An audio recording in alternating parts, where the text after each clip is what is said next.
Hello and welcome to the Album Man, and today, as you can see by the title and description, we are talking about Ian Watkins, the former lead singer of the band The Lost Prophets, the Welsh pop rock band.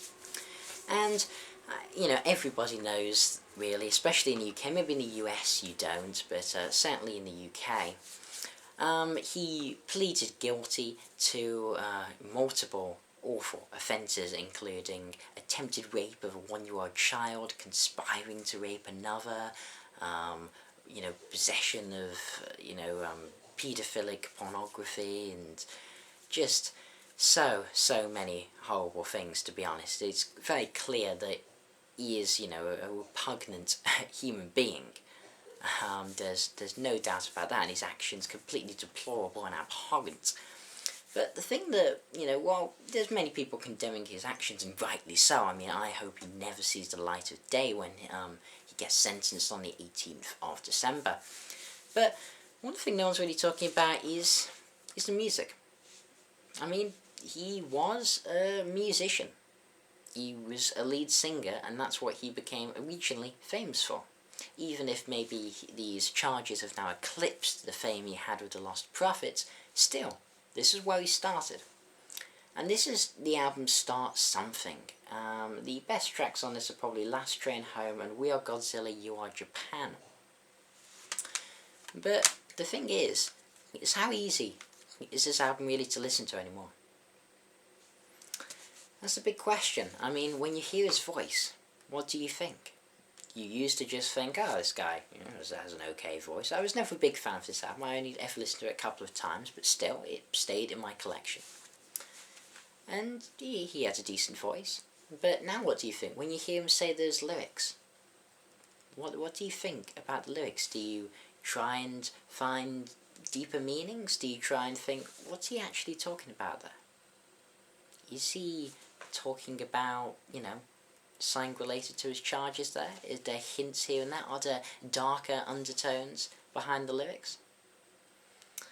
It certainly makes you think, and hearing the voice of someone, hearing the voice of someone singing who's been, pleaded guilty to such, attempting to rape a one-year-old child is, I can't think of many offences worse than that, to be honest. It really is just so depraved in every single conceivable way. But does it really change the music? These songs are still exactly the same as they were in 2004 when this album was released. But yet, I certainly, for one, I view it differently. Is this album in my collection anymore? No. No, it's not. Because I'm not going to listen to this again. I couldn't listen to this again. I couldn't listen to it without thinking of what he had done, and just listening to songs so depraved, so inhumane. I have no interest in doing that. But then again, I was never that big of a fan of the band. As I said, I probably listened to this twice in my life. Losing this album is hardly a great loss to me. But what about if, and let me just make this clear, this is a 100% hypothetical. I'm not remotely accusing this individual. This is just, happens to be one of my favourite artists to use as, an example of, if someone I, genuinely loved as a musician had committed these type of offences. If we take someone like my absolute rock and metal hero, my icon, Lemmy Kilmister. What if he had pleaded guilty to these charges? Now, I'm not saying he's, just make this so clear. I'm not even inferring in the slightest he has done anything of this nature. 100% hypothetical. Now, I will continue. So, what if he had pleaded guilty to charges of attempting to rape a one-year-old child, or, possessing such, extreme pornography and bestiality, and, so many horrible, sexual assault related things? Would I still be able to listen to Motorhead, one of my favourite bands of all time, one of my absolute rock heroes? Would I never listen to Motorhead again? Would I throw Ace of Spades and 1916 away, The World Is Yours and Aftershock? I don't know. That's the thing. I don't know, but it certainly made me listen to it differently. And there certainly isn't a right or wrong answer here. It's completely in the eye of the beholder, and up to the individual to decide whether they can. But I certainly find it difficult. Though this is coming from the same person who's one of their favourite Christmas songs is Gary Glitter's, I think it's Rock and Roll Christmas. I can't remember the exact name, but you know the Gary Glitter Christmas song. It's one of my favourites. It's a fantastic Christmas song. Yeah, he wasn't exactly a nice guy. Now, he wasn't on the same level as Ian Watkins. I mean, Gary Glitter, looks quite friendly and soft compared to Ian Watkins, but still, he's a paedophile. There's no doubt Gary Glitter was a paedophile. But I still listen to that song. I don't particularly think about it. I just think, oh, this is a fun Christmas song. But I couldn't listen to this album. I really couldn't. I have zero interest in his music. But then again, isn't that very unfair? Because what about the other members of the band? Surely they didn't know of how depraved Ian Watkins was. Surely they knew nothing of this. Surely they had no involvement, of course. It's, no charges have been brought against them. Why should we suspect them in the slightest? And I don't. So why should I punish them just for the acts of one of their members? Why should I not support or listen to their music just because of the acts of one of the members? It brings up some, interesting points, really, interesting dilemmas. Personally, though, I still couldn't.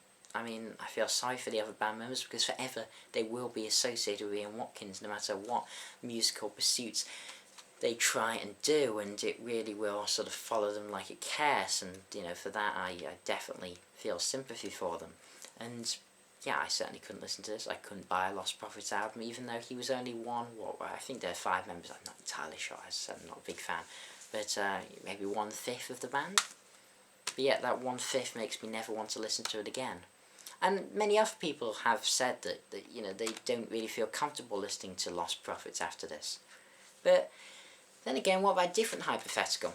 Let's say it was the bassist. Okay, again, I am not remotely inferring that this person, I don't even know who the bassist is in this band, had anything to do with any of this. I'm not inferring that in the slightest, not alleged in the slightest, 100% hypothetical.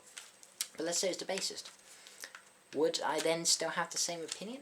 I mean, if it's someone who's not in the forefront of the mix, not the person directly, singing, chanting the choruses, if it's just the bassist in the back, would I still not be able to listen to the record?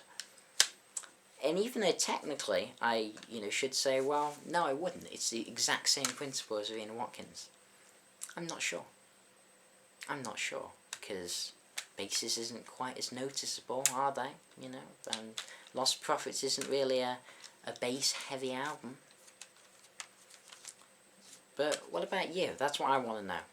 What do you think on this? Are you ever going to be able to listen to Lost Prophets again? Would it matter if it had been a different member? Would that have changed your opinions at all? I want to know. So leave your thoughts in the comments below. And yeah, this has been TheAIbumMan. Can't really subscribe, and long live rock and roll, but certainly not Ian Watkins. Hell no, hope he bloody dies, to be honest, in hell.